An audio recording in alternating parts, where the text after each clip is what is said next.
Here it comes, here it comes, here it comes, here it comes. Sing, here it comes. Sing, here it comes. Not just yet, not just yet, not just yet, not just yet. Anticipation, anticipation. Despite how much you hate, 'cause tell love away. Anticipation, anticipation. Despite how much you hate, 'cause tell love away. Anticipation, anticipation. The moment of death, and not just yet.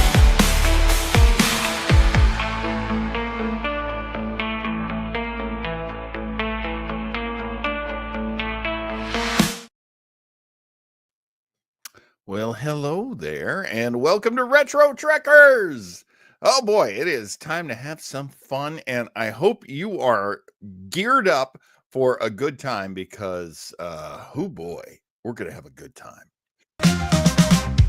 Retro Trackers. Get down with the retro Trackers. I hope you're ready for a good time because we're going to have a good time. Is John really thinking right now? Yeah, not a lot. Not a lot, actually. But thankfully, it's not just me.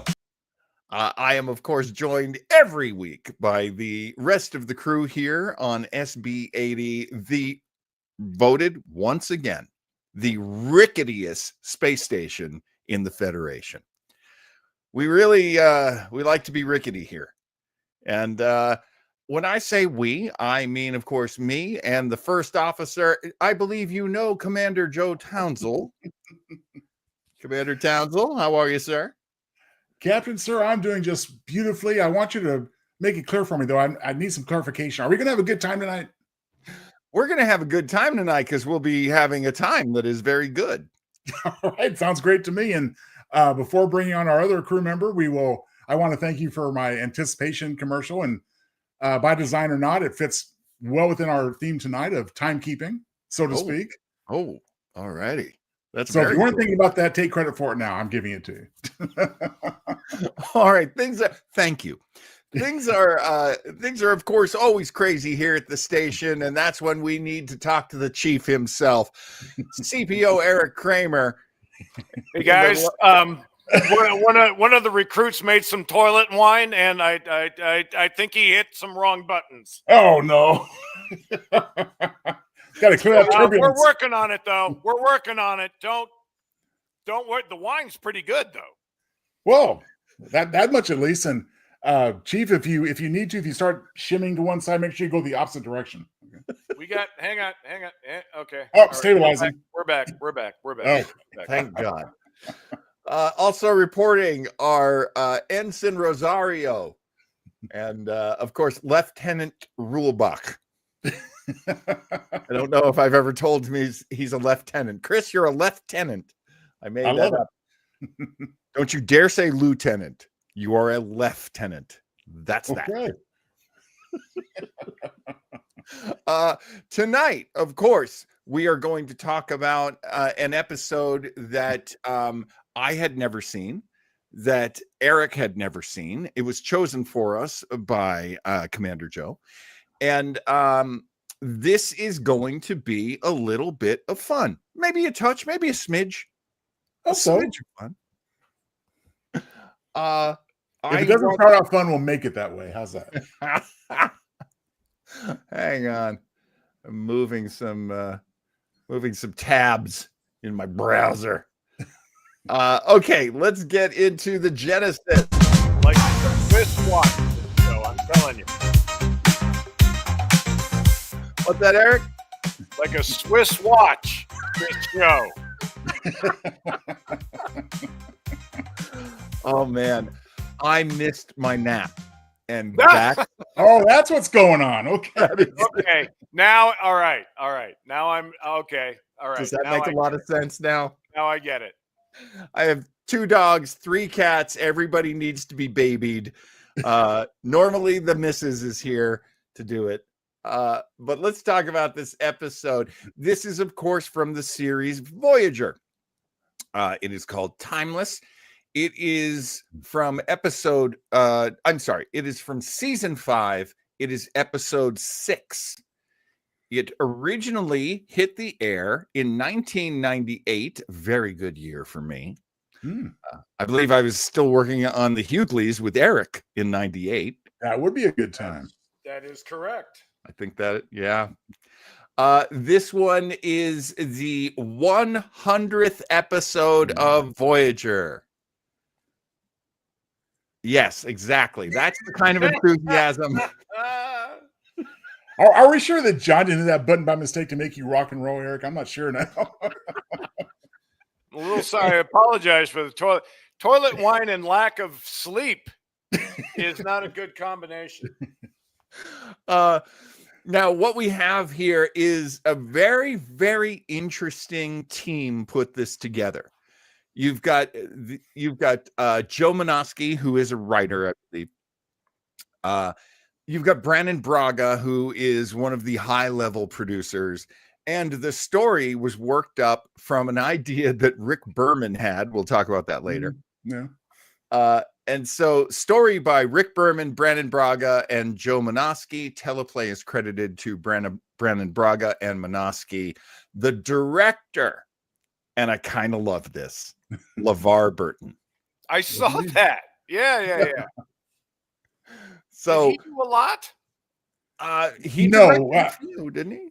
I think the most recent he did before this was directing the Pegasus for TNG. So it had been a few years at least before he returned to the director's chair. Yeah. I see. I do know that he was frequently a big help on Voyager, especially to oh my God, the girl who plays the engineer. Roxanne Dawson. Roxanne Dawson. And Eric, have you ever had to play a role that had a lot of technobabble or a lot of jargon to it? You don't give that to guys like me. Here's the extent of my technobabble. Drop the gun, Magnum.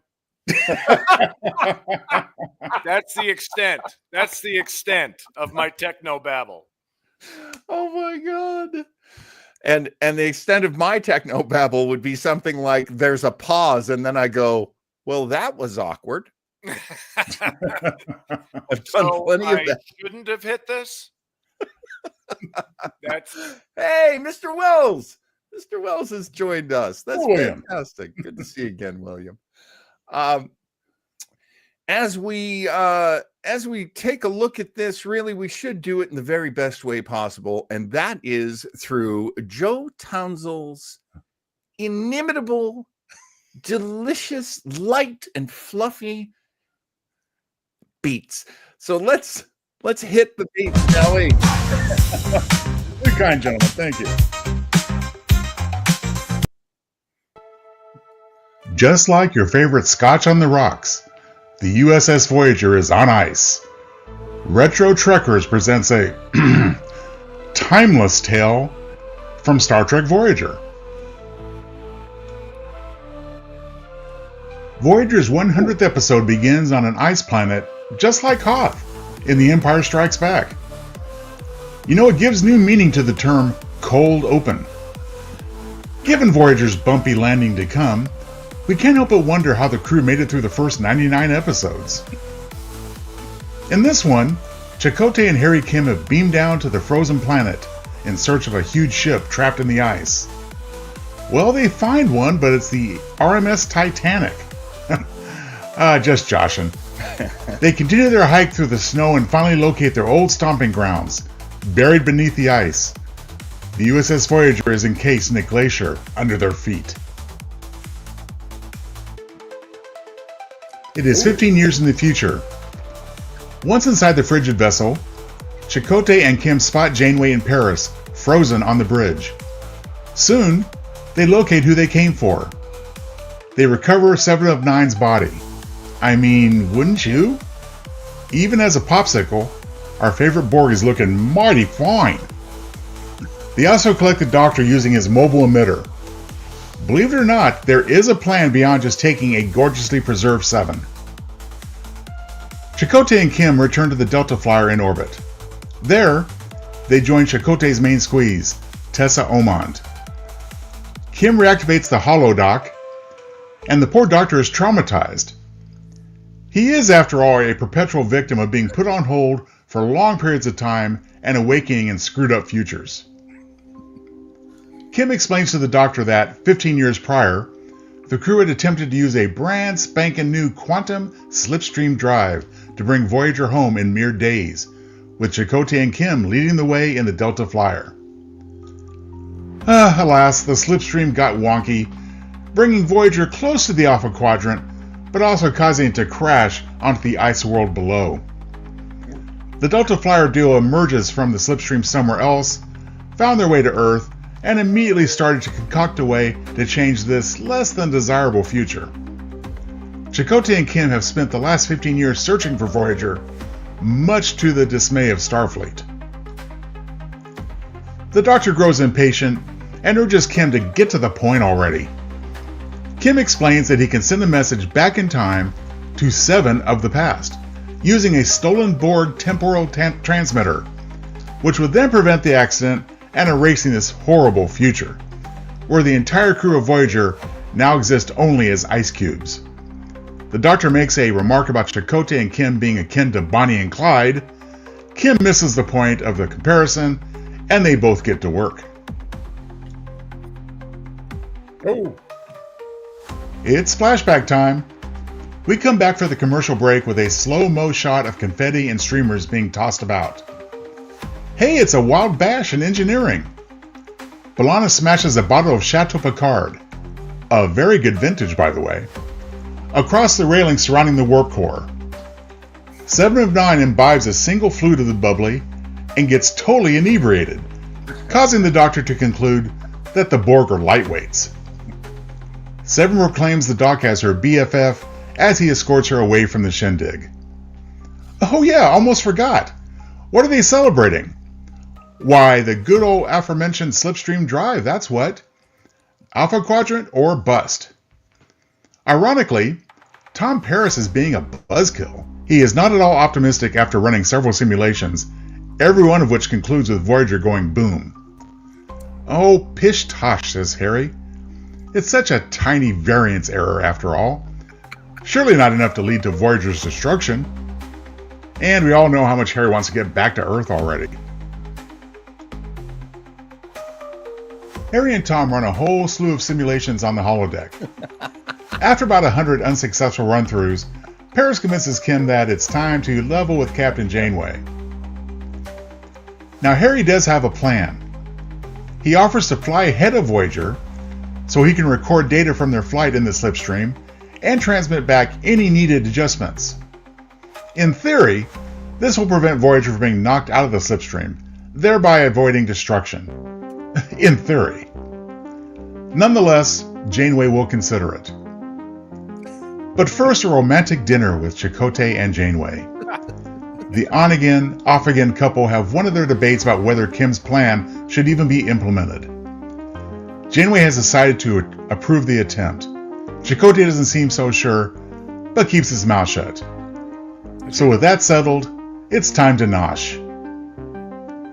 Harry's obsession with getting back to Earth, along with Janeway's ongoing guilt for stranding everyone in the Delta Quadrant, has convinced the captain to authorize Harry and Chakotay to give it the old college try.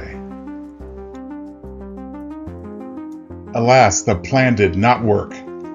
Harry's calculations are faulty. As a result, the Delta Flyer is flung to safety, but the slipstream spits Voyager right into the ice planet. 15 years of a guilt trip begin for the only 2 survivors of the Voyager slipstream debacle. So now we're back to the future. The Doctor is examining 7 of 9's corpse, while pushing dark thoughts of necrophilia right out of his mind. Good lord. The info the holodock finds in the Borg's noggin can be used in combination with a piece of Borg technology that Chakotay and Kim stole from a warehouse somewhere at Starfleet HQ. Warehouse 13. With this jury rig set up, in theory, they will be able to transmit course corrections to 7 of 9 in the past, in the moments before the catastrophe. The Doctor asks Harry, "Why are you cutting it so close? Why not send the info days or weeks prior to the accident?" Why, for dramatic effect, of course. In theory, Seven in the past can make the adjustments, keep Voyager and the Delta Flyer in the slipstream together, and get everyone back to safety, back in the good old Alpha Quadrant. In theory. So, what do you say, Doc? Are you with me or against me? Faced with the option of assisting his former crewmates or being deactivated permanently, the Doctor wisely decides to cooperate. Wow, Harry is kind of a jerk now.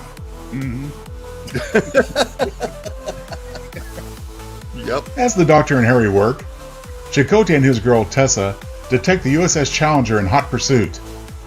Thankfully, they remember to swap out the Enterprise D registry when they decide to use the old model from TNG. Hey, look, it's Captain Geordie LaForge in command. But what the heck? Is he commanding the Challenger from the observation room? That's definitely not the bridge behind him. Oh well. I know what you're up to. Might do the same thing myself in your place. But that's not important right now. So power down, Delta Flyer. Chakotay politely declines. He does offer Tessa the opportunity to safely transport to the Challenger, but she refuses. I just want to go down with the ship with my man. Meanwhile, at the rear of the Delta Flyer, the Doctor successfully discovers the correct Borg time index. Kim sends the info, but, this attempt has failed. There is no change in the present. Oddly, there is also no change in the future. Is the fate of Voyager sealed after all? Well, hardly. There's still 2 TV seasons to go for this series. Kim blames himself for destroying Voyager. Again. And the Doctor reminds him that if at first you don't succeed, try. Again.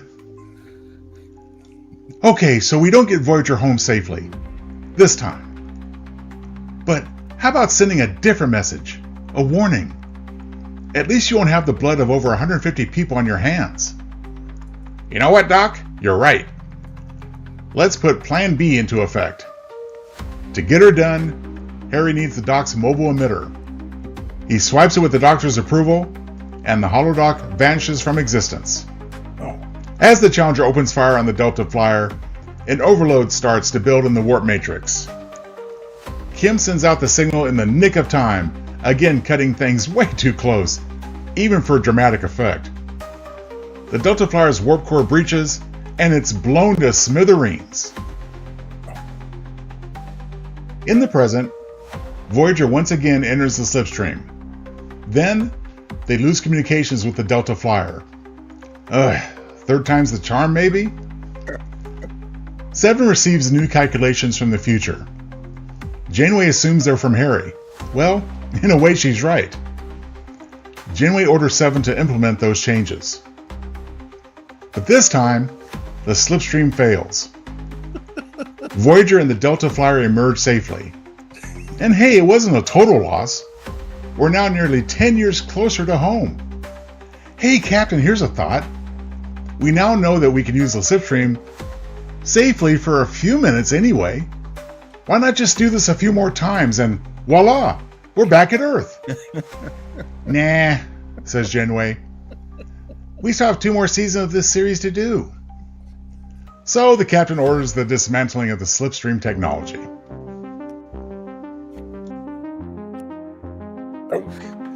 Later, in the mess hall, Janeway gives Harry an encoded message found in the signal telemetry, sent from the future that no longer exists?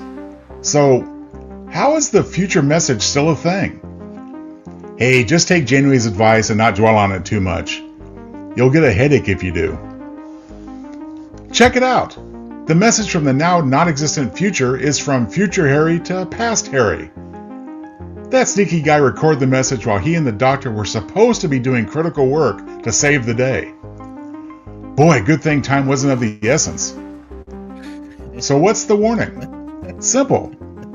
Knock off all this tampering with time, young man. You can really screw things up. Then, you'll have the temporal time cops on your ass. So, of course, about a dozen more such time-twisting attempts will be made before this series is over, including Voyager's own finale.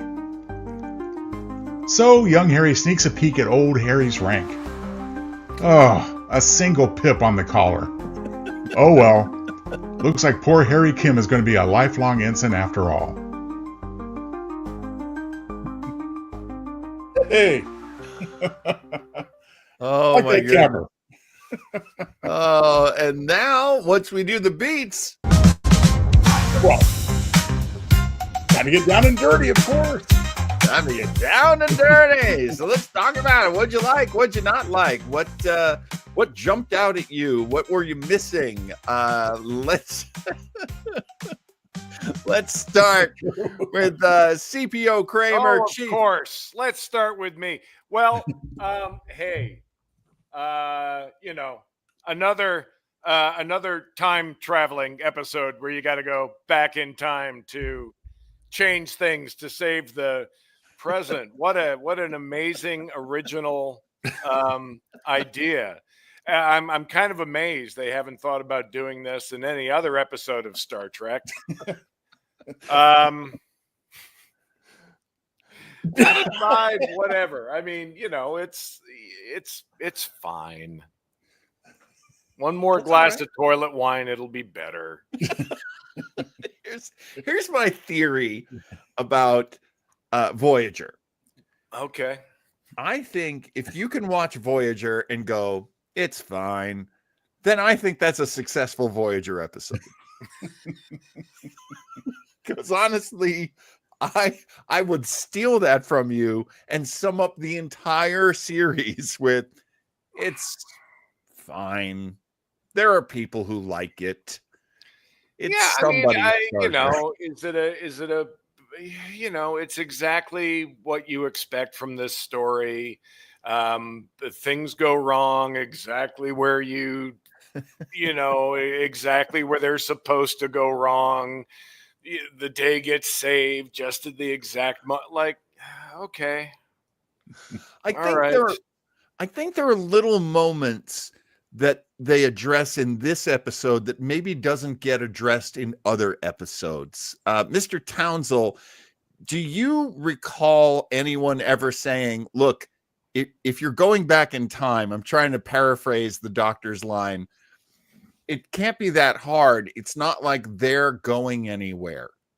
Yeah, the past isn't going anywhere. The past isn't going anywhere, which is, I mean, look, none of us here are physicists. I can't spell physicist, but we can all kind of understand, like, yeah, the past doesn't go anywhere. For us, it's a fixed thing. Spoiler alert, it's not.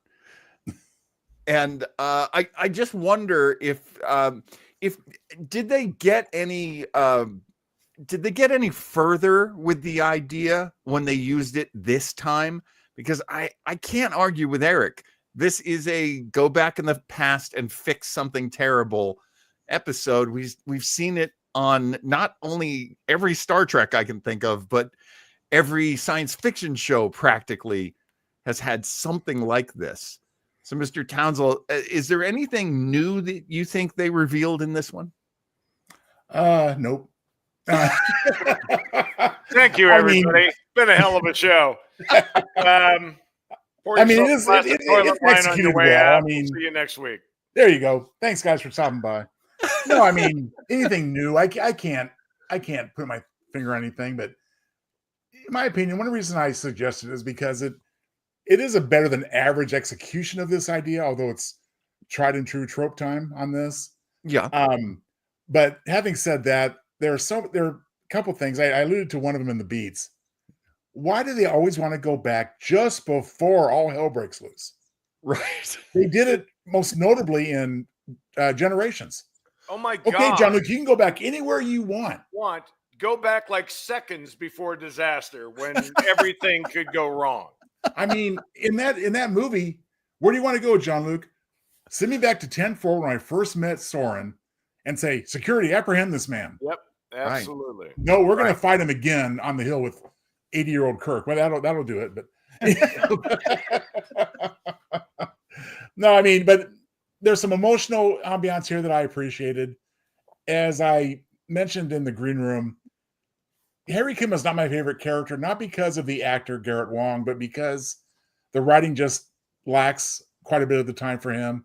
Mhm. And it seems like his arc of maturity was to go from "I want to go home" to "Oh, you want to go home? Put her there, Doc." You know, like, God, what an ass.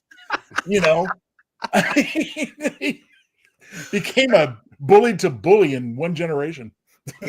And isn't that interesting too? Because technically, the kind of character that Harry is very much a kind of character who would have been a friend of Geordie LaForge. Yeah. You know, they would have known each other. They would have hung out together. And so I wonder how much work LeVar Burton did with Garrett Wong to create the 15 years in the future, the dark future, the hard-bitten Garrett Wong. I'm sorry, the hard-bitten Harry Kim. And I do have to wonder, let me just say this. I'm not proud of asking this question. Is this where we find out that Gary Wong is not a great actor? Or was that earlier? Well, we probably had hints of it earlier, but it's definitely on display here. You know. How did you feel about it as an actor and a director, Eric? How did you feel about Garrett's work? You know what? I'm not gonna hammer the poor guy. I mean, it's also I didn't watch the series. Like Yeah. I watched the pilot and went, no. Mhm. So I'm really you're asking me about like one episode out of how many did they do? 150, About 170. Yeah. 100, yeah. So it's fine. Look, the writing obviously didn't help him. There's too many. You listen to me. You've got to dig deep. Come on, Rocky. You know. Yeah, I mean, there's maybe. just too much of that. All of the. I mean, besides the fact that we have seen this same story countless times before, the writing doesn't take it. It's everything that you expect. You know he's going to fail the first time. Then he's going to get the pep talk. He's going to get slapped around a little bit, and he's going to figure it out. Like there is nothing about this episode that is a surprise or adds to this particular story. You know? Well, you know what kind of Well, I mean, ruined this but I episode? mean, isn't it true? Voyager isn't gonna Voyager is coming back. Yeah. Like if this was a season finale, maybe you sucker 2 or 3 people into thinking maybe it can go the other way. But which is what exactly they did in the finale. they're going to figure it out. When we did A City on the Edge of Forever, what makes that story work is, frankly, Bill Shatner and his relationship. That's what makes that work. And the idea that what makes actually that story a little bit of original, and we touched on that, is that maybe Kirk had to go back. Do you know what I mean? Right. That whole Right. constant, right? That whole constant time circle thing that we talked about. But there's Right. absolutely nothing new about this. I am gonna be a total jerk here, and if anyone takes exception, please do, and please, hit me with it. I am not a Rick Berman fan. I am not a Brannon Braga fan, even though he's done some great work. I feel like these guys many times in their work did can we make it as lame as Gene would have made it? Like 20 years ago. Wow. Or like 25 That's years a ago. take. I mean, here's the thing. In my head, I go, you had Chris says, you're not a total jerk. I'm sure some parts are missing. That's a great joke. That's a great joke. on Deep Space Nine, which of course I admit I love beyond most fans. I that's one of my favorite Star Treks. It to me is the answer to so many questions about what should Star Trek become. It's not perfect. It's by no means perfect, but it made a lot of moves. Here's a move that it made. Joe, you can always help me out with your amazing memory. We find out in one of the like 4th, 5th, 6th seasons, we find out that Dr. Julian Bashir was he was an engineered, he was a bioengineered human. Otherwise known as an augment, yes. And Singh-esque. And that was very, very illegal because Khan had made that clearly not a good thing for all the living people of the Federation. Once the secret is out, he's never the same. He is a much darker personality. He is not light. He is not, I mean, he can be, he has his moments, but he carries a burden. He carries a weight. And they do this to some characters in Deep Space Nine. This also happened to Chief O'Brien. He went through, being a prisoner and he was an ex-convict.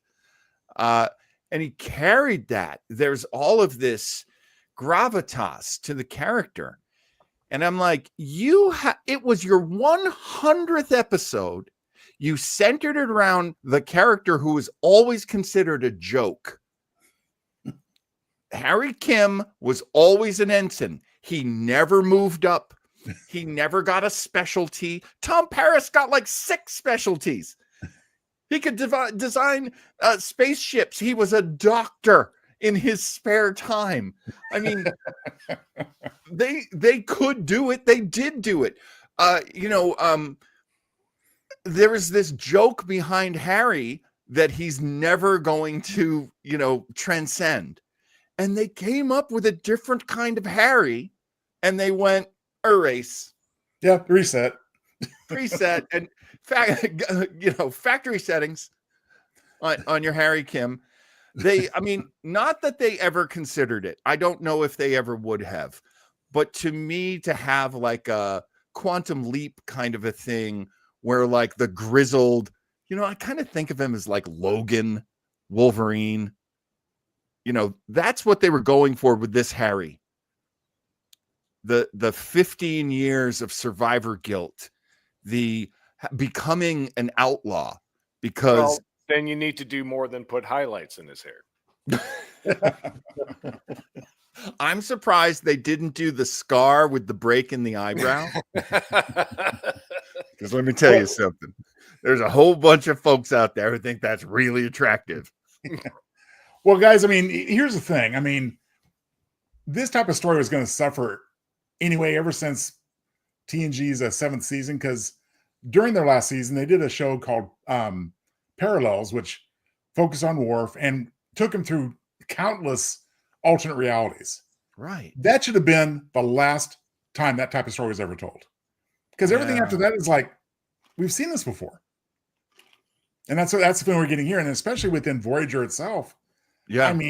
We've had numerous altered realities and resets and factory settings. So by the time we got to this, it's like, and then again, they would continue to do it more, including the series finale. So it just suffered from that, initially. And also, again, I would have rather seen that maybe the roles reversed. Maybe Chakotay is the one that's just like eaten up with guilt.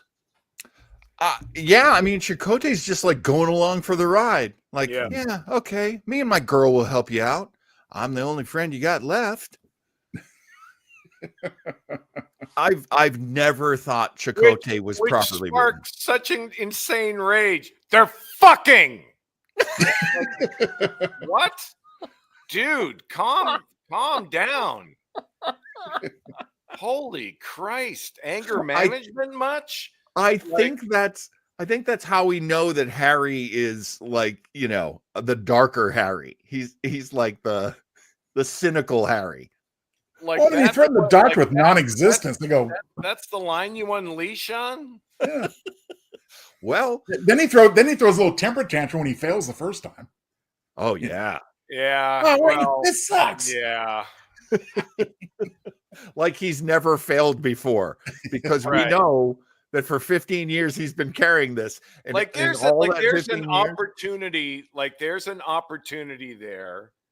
Like if you're writing that, there's an opportunity to give the actor like what 15 years.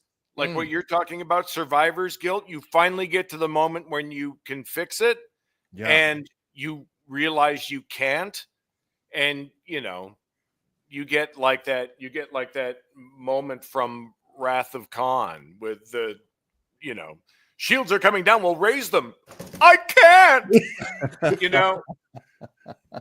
Like it's on that level. Yeah. But you have a chance to give an actor something of like, oh my God.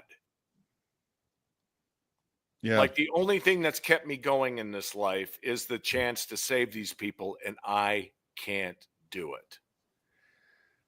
When he finally pivots and goes with plan B, which I actually liked, I actually thought that was a good part of the story. He manages to like put so much into the message that he sends to Seven. Now, I do want to bring up a point that William made earlier, and he was talking about the going back in time thing. First Contact is a great example of that, the movie. But it's also a great thing to point out, because that's where we find out that the Borg have time travel technology. So I liked that comes back, that there is a chrono something or other that allows them to talk to Seven through time. That's actually kind of established science in Star Trek. So I appreciated that. That was okay. Was there anything I think else? Eric made an excellent point by pointing out that was any of this changeable anyway? I mean, it definitely plays to me like a predestination paradox. You're not changing a damn thing. This is how it was all going to be happening anyway. Right. Right. Which sadly, as a fan, is exactly what you think. Mhm. Oh, it's 15 years in the future and everyone was killed and Harry survived. Oh, well, then they'll fix it. Why am I watching this? I mean, the message from old Harry to young Harry is one of the saving graces, and that at least a piece of that existence still exists. God knows how. Right. Should have been wiped out. But as Jane Wade said, hey, don't worry about it. But it does at least give Harry something to latch onto, saying, hey, maybe there's something to be learned from what my future self is telling me, not be such a, wanting to dive right into these things just so I can get back to, I mean, the guy's in Starfleet. I mean, how often do they expect to be on Earth anyway? Right. I mean, they end up being gone for 7 years. Yeah. All right. I'm going to make everybody pony up. Here we go. Here we go. I want everyone to pick their MVP from this episode. Now, again, as much as I can complain about this episode, I still thought it was a pretty decent science fiction story. I don't know if I've ever told you guys about my friend Patrick, who's like 30 years younger than me. And when I was talking to him about doing this show, unfortunately, he moved away, took a job where he can't do this. I lost his number. I don't know. I have an excuse. Where's he buried, John? Come on. Sounds like feel so much better. Time. Where's he buried? But Patrick, being so much younger than me, we did a play together. And he said, oh, well, my Star Trek is Voyager. And I just didn't speak for half an hour. Half an How hour. is someone Star Trek Voyager? I mean, he is a lot younger than me. And I guess that kind of works. I think that's kind of what Rick Berman and Brandon Braga would bank on, was well, maybe there's some people who haven't watched Star Trek Next Generation 7 times every episode, or 20 times for every episode of TOS. and maybe they're right, but honestly, do you really want to make stuff that makes us old fans go, this has been done before? Anyway, we should talk about MVPs. Who's got one ready? I see you, Joe. I see a sparkle in your eye. You got an MVP for me? You're seeing things, John. MVP for this episode. Well, as we just established, it doesn't have to be necessarily a good part of the episode, just I guess the most prominent and valuable in that sense. Something that you got out of it. You know what? I'm going to give it to LeVar Burton / Geordie LaForge. Oh, I mean, it was a well-directed episode. He didn't do a lot of directing, but what he did was notable. yeah. And Geordie in this alternate future was interesting, although brief. You know, the only thing again, by this time we've done this type of story so many times that we're reusing props from past alternate future episodes, like the comm badge and Oh my God, that's true. I didn't even know somehow that new comm badge is going to make its way into history someday, regardless. But no, I mean, for a small part in this, I mean, of course, it's also great to see LeVar Burton again. It had been a few years since we've seen him at this point. So I'm going to give it to Geordie and LeVar. That's a very good call. That's a good call. Let me ask you something, Eric. Would you have any guess as to what the conversation was getting LeVar Burton to direct? That's a no-brainer. He's beloved. He's very much a part of the family. But when they need someone, when they need a cameo, it's LeVar. Which came first here? He gets the role and he's directing. No.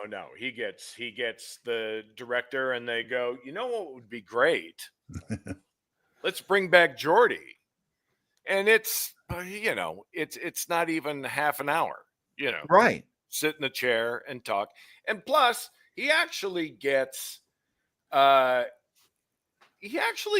nice little sort of, he mentions the fact that now he has 15 years of life that's on the line. Right. And there is that sort of, we'll see you on the street at high noon. And, so there is, he does actually get,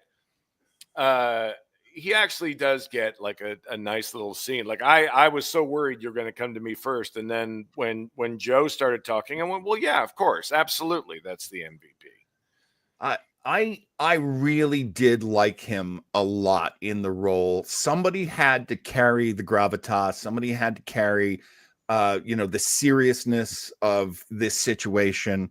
And he does bring up a point that you kind of don't realize. Right. Yeah, these guys are going to wipe out the rest of the universe's past 15 years. Now, Joe and I watched Picard, the entire series of Picard, and of course, most recently, series 3. And we do meet Geordie again. And Joe, I don't know if you thought this. I thought this at the time. This is very much the Geordie, even though this is from a timeline that got erased. Right. This is very much like the Geordie we meet in Picard. He's become more remote. He has been advanced through the ranks because he is great. And he has captained ships, but he's lonely. At his core, he is so lonely. And I did feel that was the Geordie we were looking at. Maybe it's in hindsight. No, I don't. I think it's actually spot on, John, and I'll tell you why.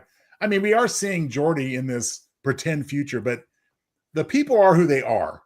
Circumstances may change, but certain things aren't going to, because they are who they are. They don't change except for evolving within themselves. Right. So we're seeing Geordie here as a single career-driven guy.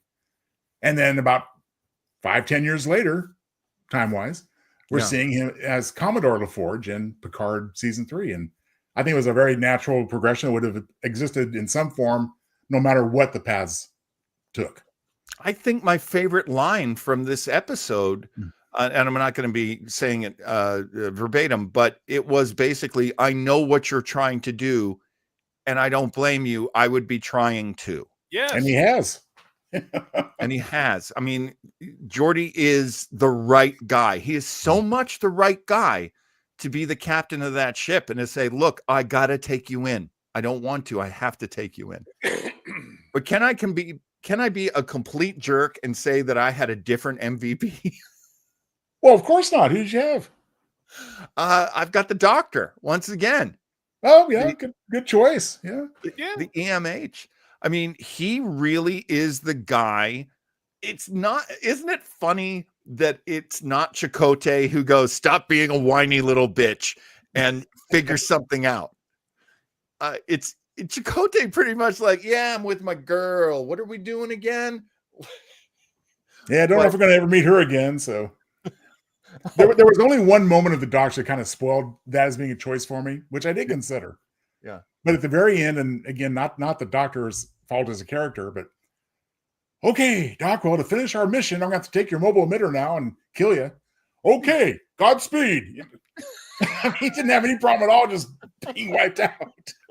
Well, now here was my question. This, like we saw in Living Witness, this has to be a backup copy, right? Because he doesn't remember anything about the slipstream from what I can see. I don't remember that part, but John, honestly, I think this is the regular doctor who we know at the so-called present time. Yeah. Maybe some of memory eroded as a result of him being put on ice. I don't know. Yeah, could happen. Okay, well, it's never exciting when I choose the doctor as my MVP with the Voyager. I pretty much do it every time we watch Voyager. That's okay, because Eric's going to make up for it. Yeah, well, Eric's MVP is also Joe for Geordie as well. Okay. Yeah. Which Nice brings little us cameo to and all the stuff. Doctor's a good choice, though, John. Don't worry about that. Oh, it's an excellent choice. Yeah, oh, I'm very sad I didn't go with you guys on that. It's such a good choice. You had your chance, John. Where's your friend buried, John? You'll feel better if you get it off your chest. Where's your friend buried? He's played a lot of cops, folks, and a lot of villains.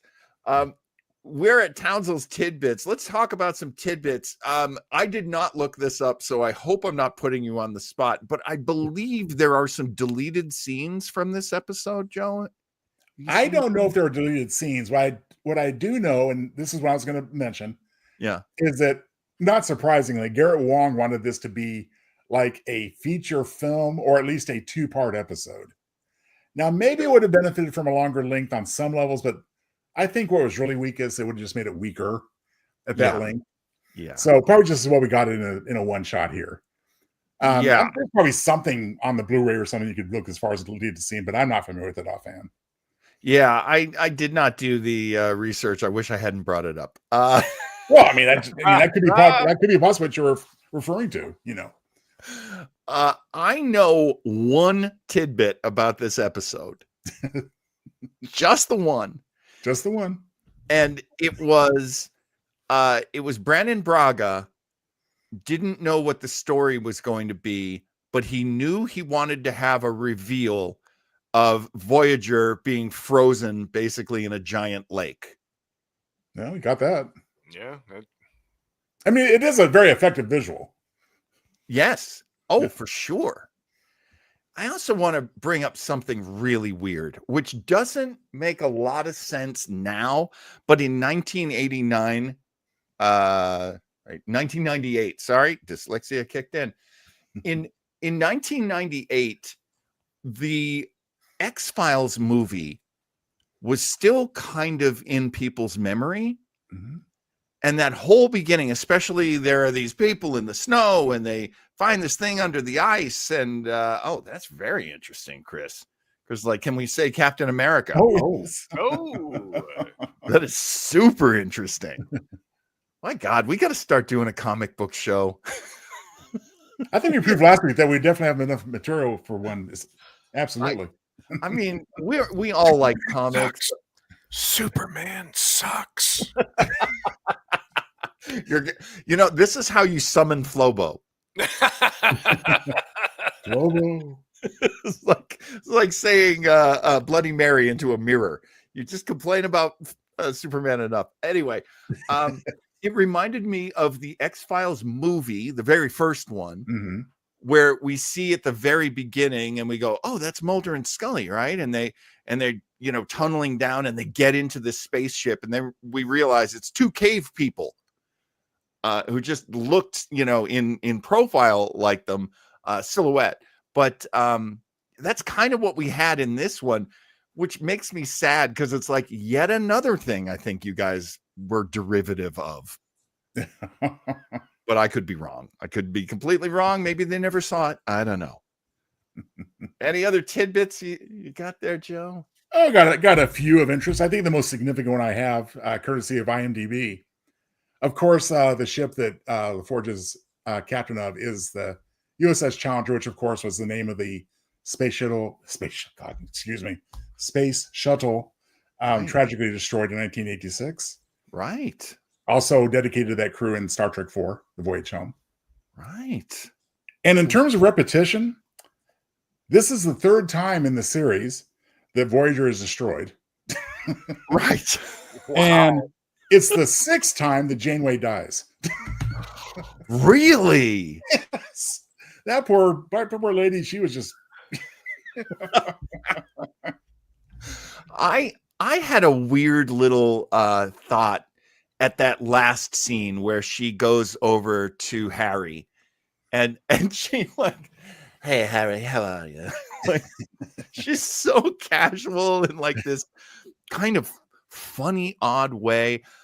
I watched her acting in that, and hey, look, I'm the first person to admit, usually when it comes to Kate Mulgrew, I am 1000% fanboy. Oh my God, absolutely. Are you kidding? She's fantastic. I'm not wrong about that, right? She is. No.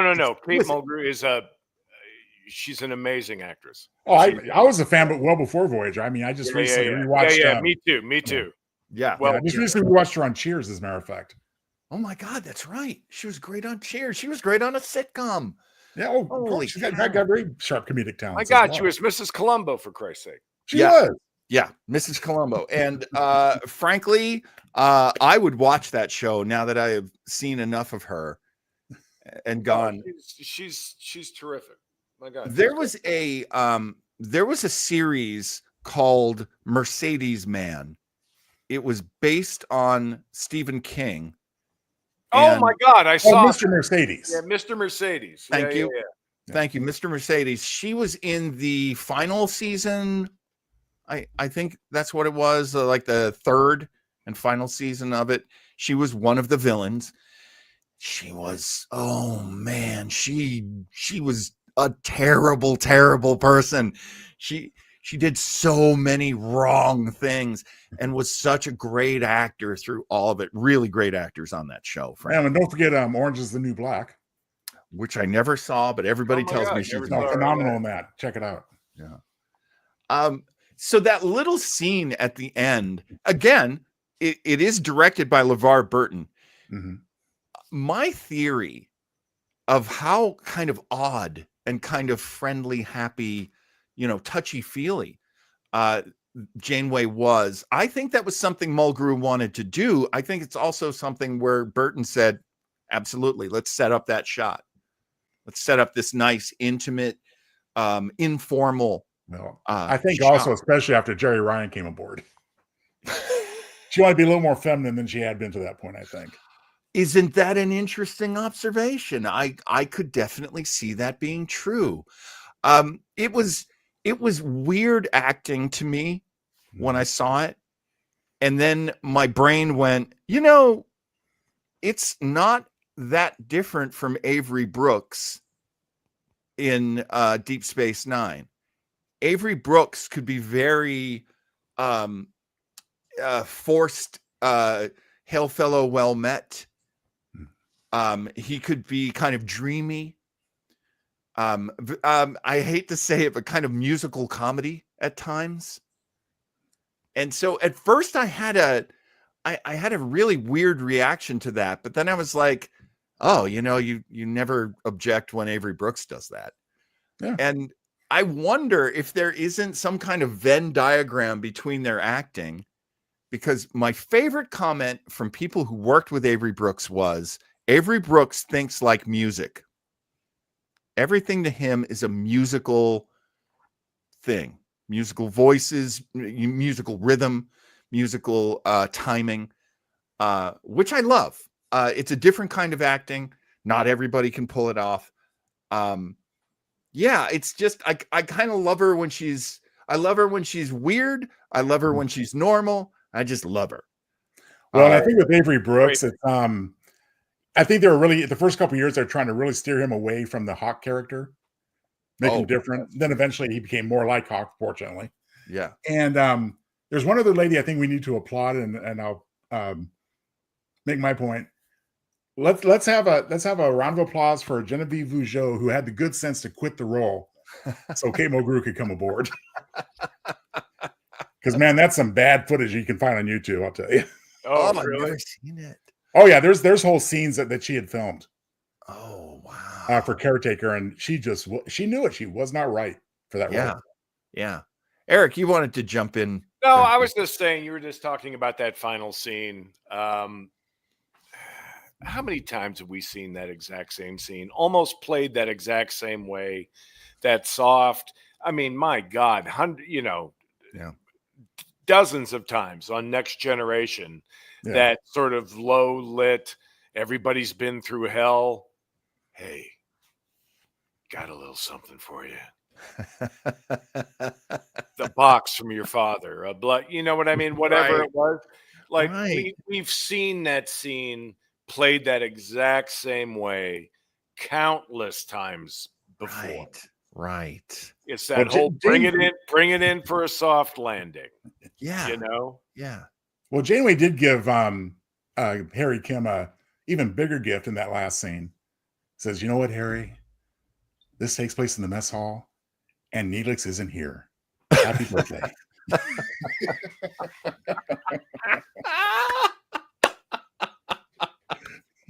Oh my God. He is earlier in the show, right? But you're right. That's all Neelix does. I guess he must have been at the party, but it would have been just a blink. So hey, whatever present we can get, I appreciate. There's some moment where Tuvok says something to him like, you are, if ever, an individual person, Neelix. And Neelix goes, thank you, Mr. Vulcan. I always feel I like want Neelix, Voyager reboot with John as Neelix. That's what we need.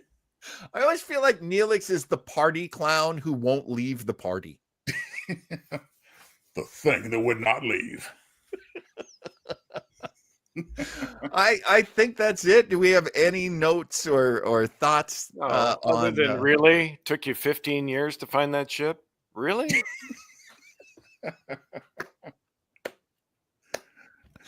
I'm telling you, they should have kept him Pirate Harry. That would have made me so happy to have Pirate Harry on for 2.7 more seasons on this show.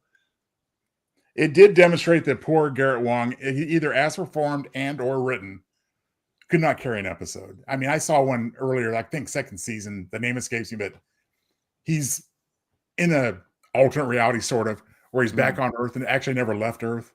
Oh. And that episode just kind of just kept going and petering out the whole time and anticlimactic. So I don't know, at least this one had a crash. Well, we could talk forever about all of the issues that one can have with Voyager, but I always find it's nice to watch an episode of Voyager and then not have to do it for a month and then come back and watch another one. That's what we tried to do. Why do you have to watch an episode to go a month and not? Couldn't you just sort of feel good the entire time and just not watch Voyager episodes?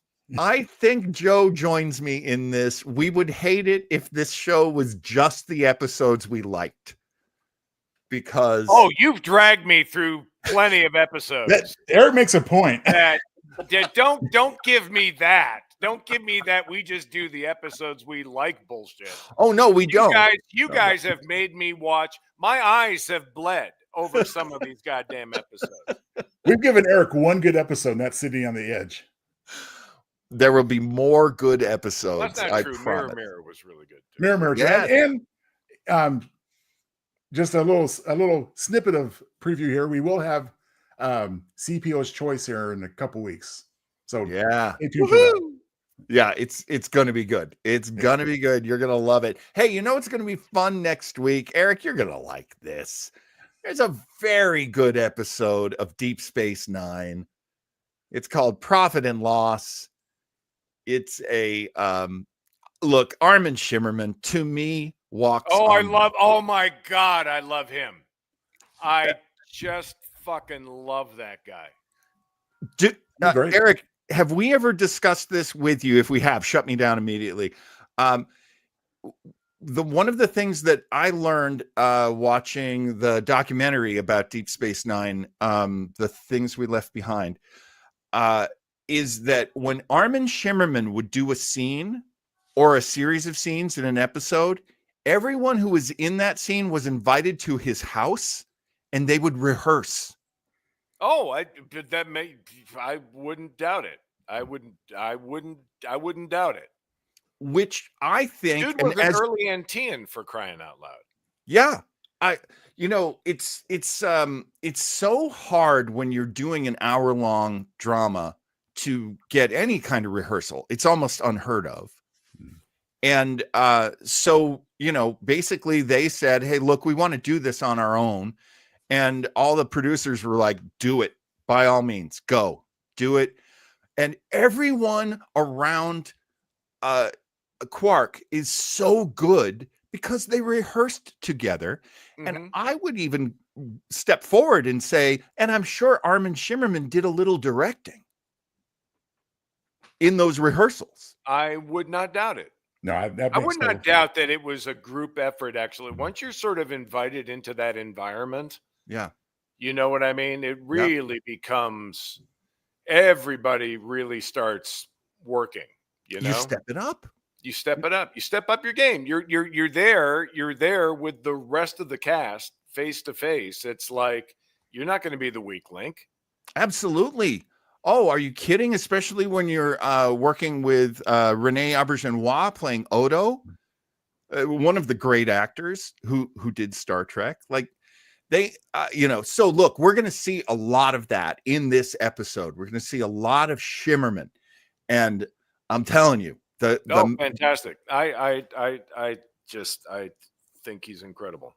Yeah. Well, so this is one of the better Quark-centric episodes.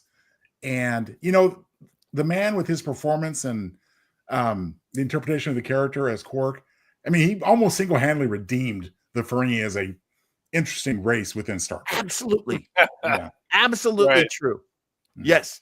There was I know I've talked about this in the past. There was a long period where I was like, oh, great, a Ferengi episode. Ooh.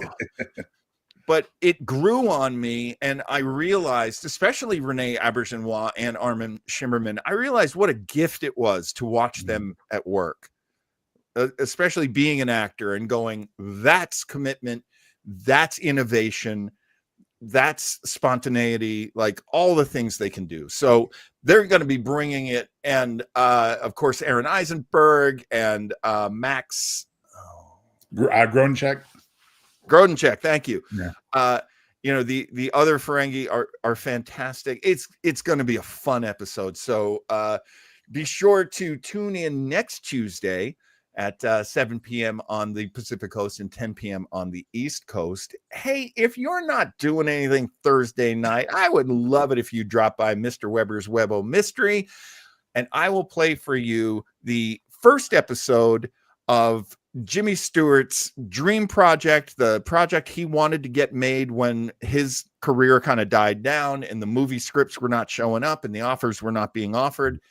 He wanted to play this character called the Six Shooter, and it is a really great show, great radio show, and I'm going to play that for you. It's going to be a lot of fun. It looks great, and for me, I'm always busy on Thursdays watching Web Mystery, of course. And then coming up on Sunday, we are going to do the best of the beats. It is our chance to pay tribute to the work that Joe Townsend does here Yay! on Retro Thank Trekkers. you. Thank you. The beats, to me, I know I've said this a bunch of times, but I always think of the beats as like when I would buy Mad Magazine and there would be the movie satire in the front, and then like near the back there was the TV satire. Yeah. And you know, I just John, thank you. That there is no higher praise, and I want to make one thing clear about this illustration. It's subtle, but you know the three of us are water skiing with the other Go-Go's. I did, however, erase the breasts of the bodies we occupy so that no one's confused. So yes, we're still wearing the skirts, but we don't have the anatomy. We have our own. well, that is some extra special photoshopping. Like, I'm just picturing you like, how do you remove breasts? Like, Photoshop is about making them bigger. I don't. It was a challenge. It was a challenge. And can I say, if you had kept the breasts on my character, they might have still been too small to match my own. Our actual man boobs probably are bigger than what they had on the picture anyway, but Definitely true for me. and me. All right, my friends, that is it for this week of Retro Trekkers. Yeah, we're way over an hour. So what? We had Oh, we're not way over. This is the winding down part. Thanks everybody for joining us. Thanks everybody for joining us in the chat. That would be William and Chris, and of course, our very own Ensign, who is probably going to stay in Ensign Rosario. I think on SBD, that's probably a blessing. Right. All right. Thanks so much, guys. Thanks, everybody. LLAP, Everybody. you scruffy hair burners.